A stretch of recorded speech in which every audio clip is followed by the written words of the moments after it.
露营经济游踏版新生州。在攀枝花充实完勇气后，我们继续出发去人间天堂分堂的泸沽湖。211省道的路况是真的好，只是雾蒙山连着山外山。往哪走来？往泸沽湖。哦，泸沽湖旅游啊？哎，旅游。今天这雾有点大。哦，行车安全。好嘞，好，谢谢。直到进入凉山州后，天空才终于放晴，甚至晴得有些过头了。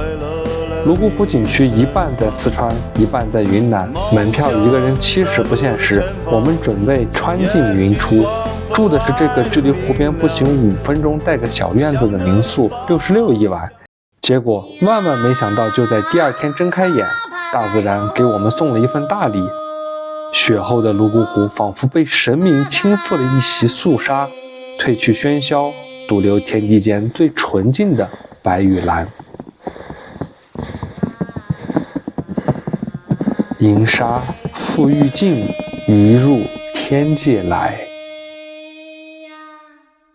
赏完雪景已是中午，我们找到了一家性价比很高的炒菜馆，这么一大桌套餐价118，老阿妈也很热情。最后吃不了兜着走，晚上去煮一锅子面。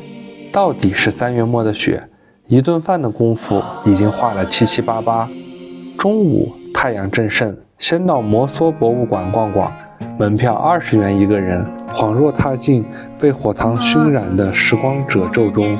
东巴经卷在玻璃展柜里喃喃低语，五彩的花楼又讲述着多少缠绵悱恻的爱情传说。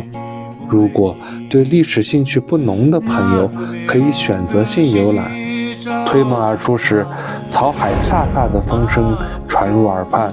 五只落码头和旁边的柏树码头是乘坐猪槽船的首选。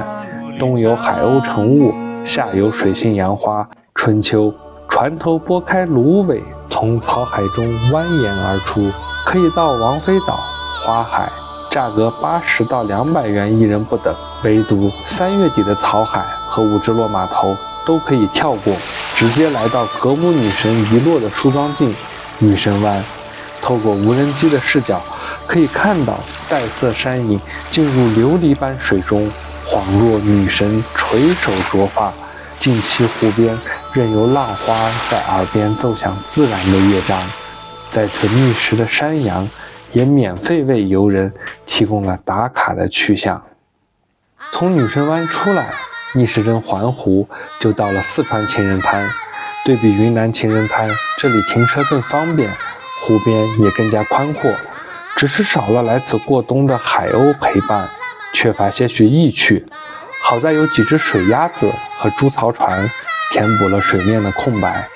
金沙与碧波缠绵处，鸥鹭于此私藏情书。继续向前，就来到了芦源崖。苔痕斑驳的崖壁上，经幡与流云共舞。芦源崖再往前，就到了四川和云南的交界处，旁边就是小洛水。这个季节可以在小洛水找到运营的猪槽船，随木桨切开翡翠般湖面，与船身轻晃处，山影近碧波，云朵坠船舷。接下来的里格半岛宛如女神指尖遗落的翡翠吊坠，静静安抚在格姆女神山下，将碧波裁成一弯月牙，而格姆女神端坐云端，分石为冠，凌涛作商，亿万年守望着这片人间天堂。游览完里格半岛，天色渐晚，我们经当地人介绍，来到一处地图上都没有的宝藏地，看到了令人难忘的景象，结识了一位有故事的本地大哥。就让我们在大哥和他朋友阿嘎的歌声下，静静等待这一场落日。对了，落日开始前补充3点：首先，花海这个季节花没开，别去；其次，走婚桥没有婚让你走，路倒是要走不少。最后，离开泸沽湖前，本地大哥带我们去吃了泸沽湖周边开的第1家蒸汽石锅鱼。不得不说，在仙境吃鱼，果真仙到家了。4个人270，补充完毕，落日继续。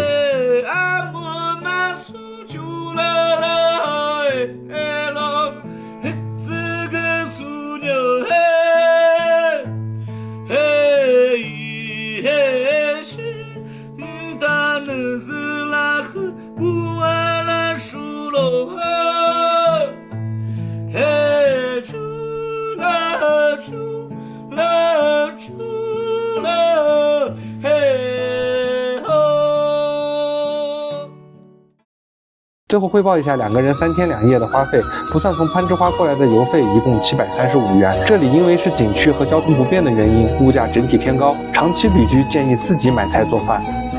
值得推荐的相关信息我会发在评论区，关注我们，下一站继续出发。